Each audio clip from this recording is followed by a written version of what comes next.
হঠাৎ ডক্টর মোহাম্মদ ইউনূস মার্কিন যুক্তরাষ্ট্রের পররাষ্ট্রমন্ত্রী মার্কো রুবিওর সাথে ফোন আলাপে একটা গুরুত্বপূর্ণ বিষয় নতুন মেটিকুলাস ডিজাইন করে যে পদক্ষেপ নিতে যাচ্ছেন, সেই পদক্ষেপগুলো যদিও বাংলাদেশের মিডিয়াগুলো যেভাবে প্রচার চালাচ্ছে, কিন্তু আন্তর্জাতিক গণমাধ্যমে তার সঠিক কিছু গুরুত্বপূর্ণ বিষয়ে আমরা জানতে পেরেছি। বিধেয় আপনাদের সাথে সে বিষয়ে সংক্ষেপে একটু বিশ্লেষণ করার চেষ্টা করব।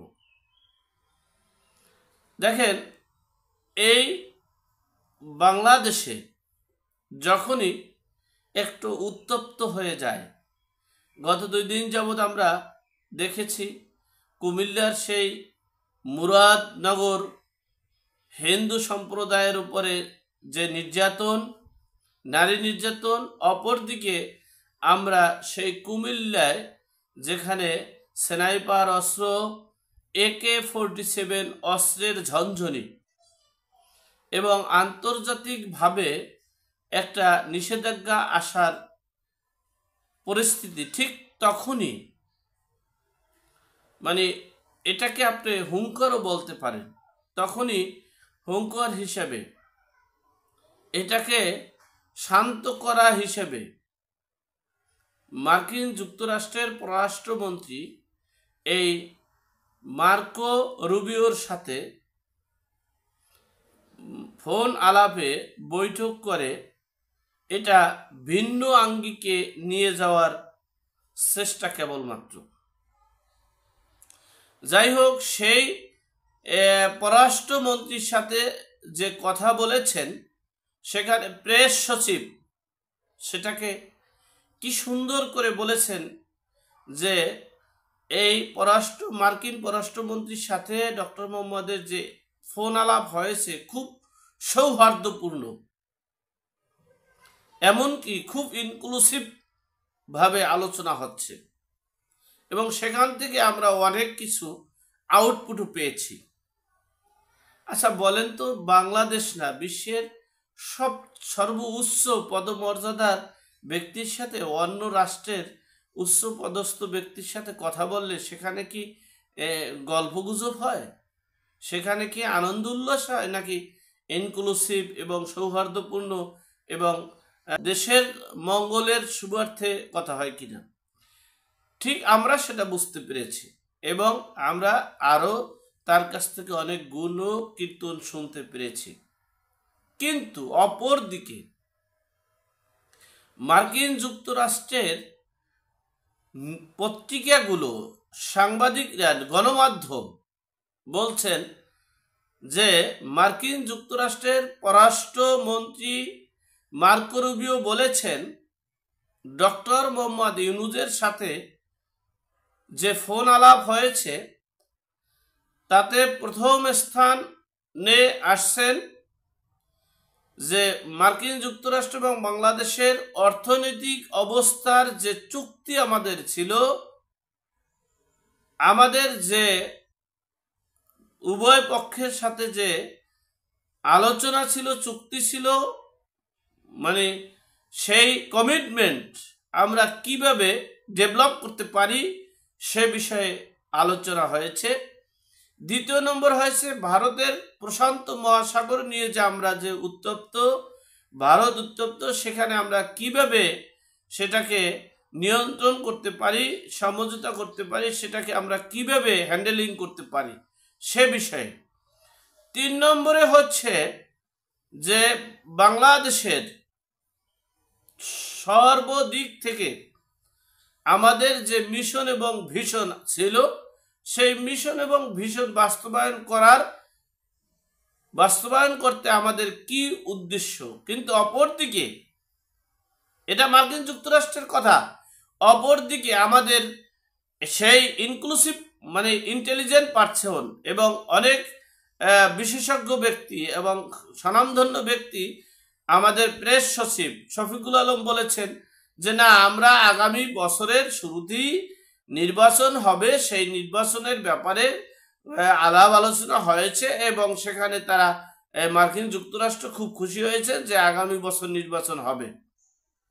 চিন্তা করে দেখতে পারেন, যেখানে মার্কিন যুক্তরাষ্ট্রের গণমাধ্যমে এই পররাষ্ট্রমন্ত্রী বলেছেন যে আমরা মূলত 3টা বিষয়ে তাদের সাথে কথা বলেছি ডক্টর মোহাম্মদ ইউনূসের সাথে।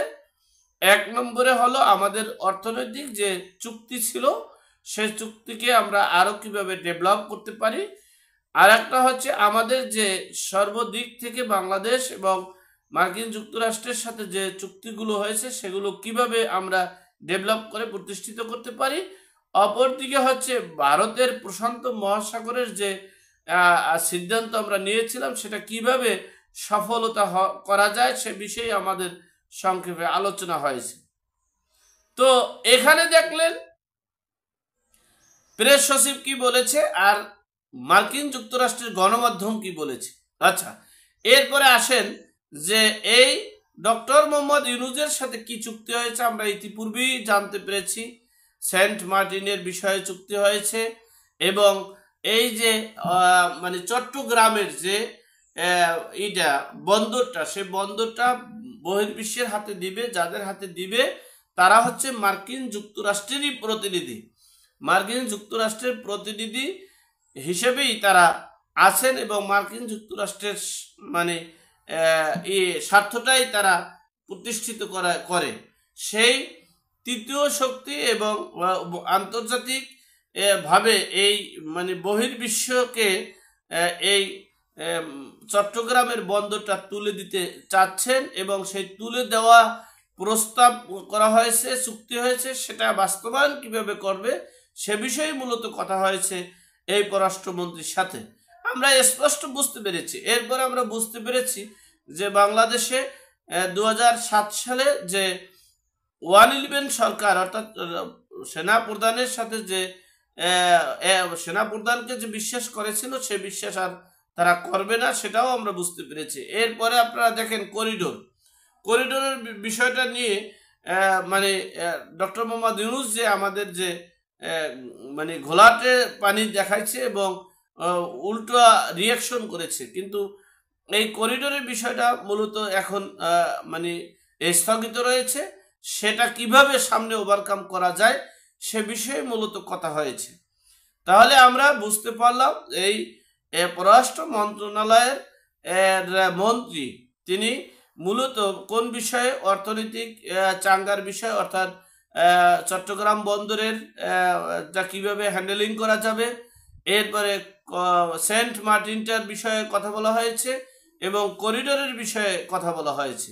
আর সেখানে এই বাংলাদেশের মানুষকে বিভ্রান্ত ছড়ানোর জন্য সেখানে বলা হয়েছে যে আগামী মাসে অর্থাৎ আগামী বছরের শুরুতেই আমাদের জাতীয় নির্বাচন হবে, আর সেই জাতীয় নির্বাচনে মানে কথা আমরা মার্কিন যুক্তরাষ্ট্রের কাছে বলেছি।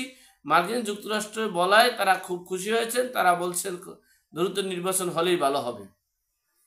আসলে এই বাংলাদেশের মানুষকে যে জুন জুলাইতে যেভাবে 2024 সালে জুন জুলাইতে যেভাবে মানুষকে মিথ্যা ভুল বুঝিয়ে যে মানুষকে রাস্তায় নামিয়ে এরপরে নিজের আন্দোলনকে উত্তপ্ত করার জন্য যে স্নাইপার অস্ত্র এবং AK-47 এর অস্ত্র ব্যবহার করা হয়েছিল, ঠিক সেই অস্ত্র এখন ভাষার অস্ত্র ব্যবহার করে। তখনকার শুধু ভাষা ছিল না, ভাষা এবং মিডিয়া ছিল এবং অস্ত্র ছিল। যেহেতু তারা 5ই আগস্টের পর সশস্ত্র যুদ্ধে যাবে, ঠিক এখন এই অন্তর্বর্তীকালীন সরকার ভাষার অস্ত্র ব্যবহার করে এবং মিডিয়া অস্ত্র, বাংলাদেশের সকল মিডিয়া অস্ত্র এবং ভাষা অস্ত্র ব্যবহার করে বাংলাদেশের জনগণকে বিভ্রান্তকর করছে। এবং আমরা যারা বিশ্লেষক আছি, আমরা যারা ইউটিউবার আছি, আমরা যারা গণমাধ্যম আছি, আমরাও কিন্তু বিভ্রান্ত করার চেষ্টা করছি। সর্বোপরি কথা হচ্ছে বাঙালি জাতি এখন অসহায়, তারা নির্বিচারে অত্যাচারিত হচ্ছে এবং প্রতিটা মানুষের এখন মবের কবলে পড়বে এমনটাই আতঙ্কে ফিল করে জীবনযাপন করছে।